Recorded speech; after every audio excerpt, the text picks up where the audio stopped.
entrando agora especificamente no assunto do aborto, é importante a gente lembrar a origem do movimento abortista contemporâneo. Então, a origem a gente vai puxar lá daquele bloco onde nós discutimos a história, né, dos crimes éticos em pesquisa, né, dos crimes éticos na saúde.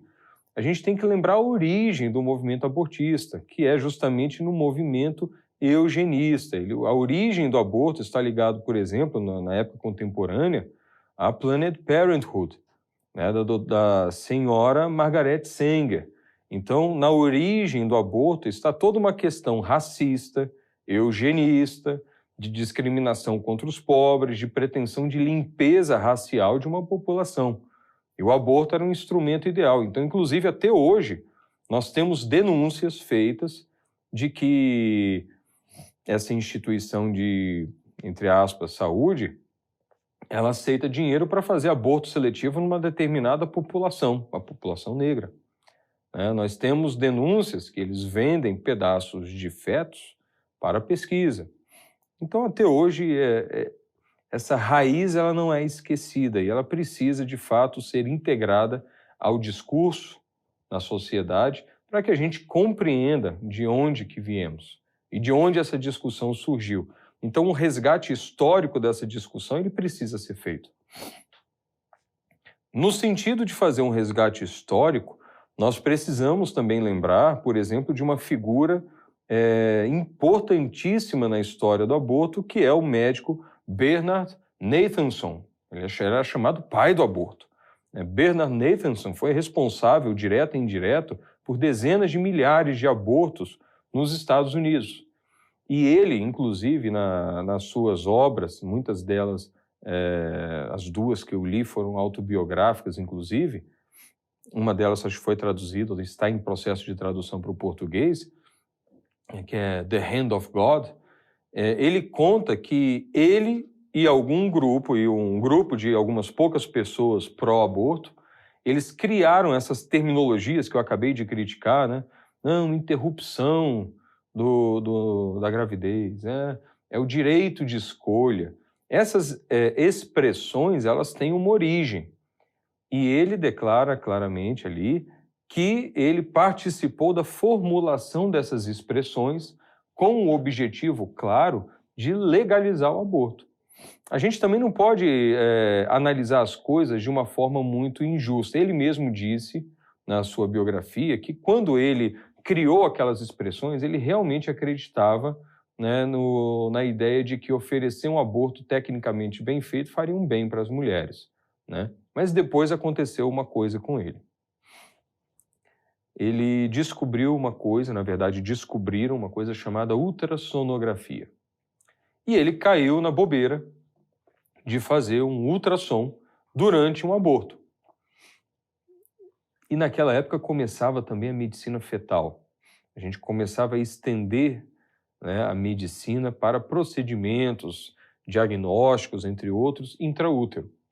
O ultrassom mesmo é uma metodologia diagnóstica que permitia enxergar ao vivo, né, os movimentos do feto. E ele resolveu fazer um ultrassom. E ele, quando entrou com um instrumento, o aspirador, que aliás é uma coisa bem grotesca de se descrever, que começa a aspirar os membros do feto e depois você quebra o crânio e termina de puxar. É um desmembramento praticamente, né? Uma estripação.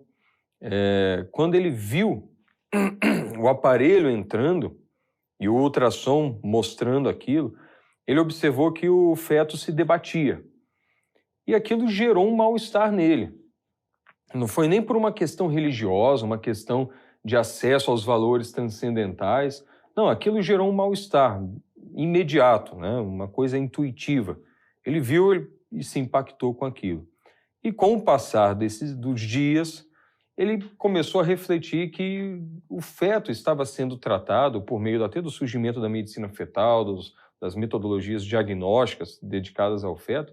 O feto também estava sendo tratado como um paciente. Até hoje, um bom ginecologista vai virar para você e vai falar, né? Você não trata a mãe, você trata o binômio materno-fetal, né?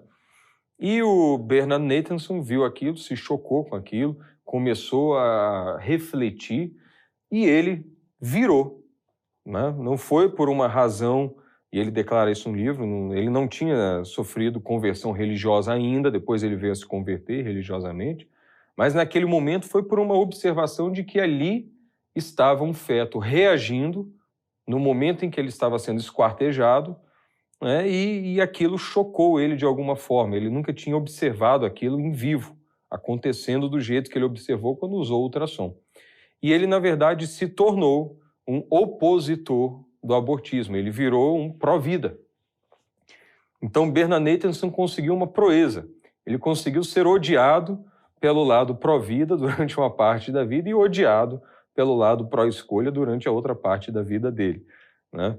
E ele se tornou, de fato, um grande defensor da pró-vida, né, da vida humana, da dignidade da vida humana, e é responsável por um documentário que ficou muito famoso, Grito Silencioso, né, que eu recomendo que vocês assistam. Então, não dá para falar de aborto sem falar desses elementos e dessas figuras históricas. Tem muitas outras pessoas envolvidas nessa discussão, né, mas são dois exemplos que eu julguei importante a gente compartilhar. Por que eu compartilho esses exemplos e conto essas histórias? Da onde vêm as nossas narrativas?